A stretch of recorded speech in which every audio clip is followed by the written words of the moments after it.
આજે માં ખોડિયારની જન્મ જયંતિ તારીખ 26/1/2024 એટલે ખોડિયારમાંની જન્મ જયંતિ અને આજે પ્રજાસત્તાક દિન 26 જાન્યુઆરી એટલે પ્રજાસત્તાક દિન લાવ્યો.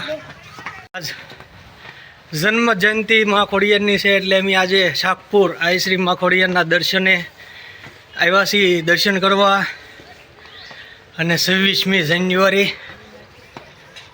જય માં ખોડિયાર, જય ભગવતી માં, આઈ શ્રી માં ખોડિયાર સાનિધ્ય શાકપુર. જે આ સીડી ચડીએ ને જે સીડી કહે ને 5-10 દાદરા ચડીએ ને પછી એમ કે થાકી ગયા તો તમારા મુકામ તમારે જ્યાં લક્ષ છે લક્ષ તરફ નથી જઈ શકતા. એ રીતે જ એક્ઝામ્પલ રૂપે કે નાના નાના પ્રયાસો સફળતા તરફ લઈ જાય છે. જેમ કે મકાન બનાવો ને તે એકારે મકાન ઊભું નથી થતું, એને પહેલાં પાયા કે ડોબરા ગાળવા પડે, પછી એનું પાછું પાયા ડોબરા એના કરવા પડે, પલિંગ બાંધવી પડે અથવા બીમ કોલમ કરવા પડે, અને એની પહેલાં પાયો એનો મજબૂત કરવો પડે.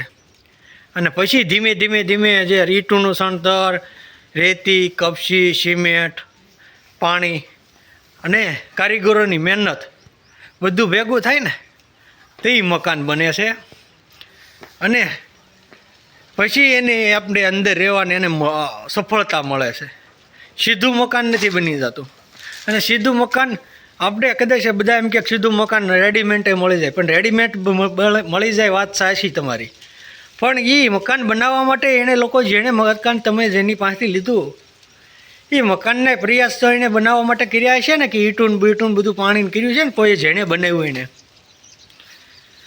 એટલે તમારો એક નાનો એવો પ્રયાસ તમને સફળતા તરફ લઈ જતો હોય છે. એટલે મહેનત તો હંમેશા જીવનમાં કરતી રહેવી પડે. મહેનતથી ક્યારેય નહીં હારવાનું. લોકો ઘણા હારી જાય છે. મહેનત તો ફરજિયાત કરવી. મહેનત વગર કોઈ કાંઈ મળતું નથી. કેને માંગ્યા વગર માં પણ ન પીરશે. એમ મહેનત તો કરતી રહેવી પડે.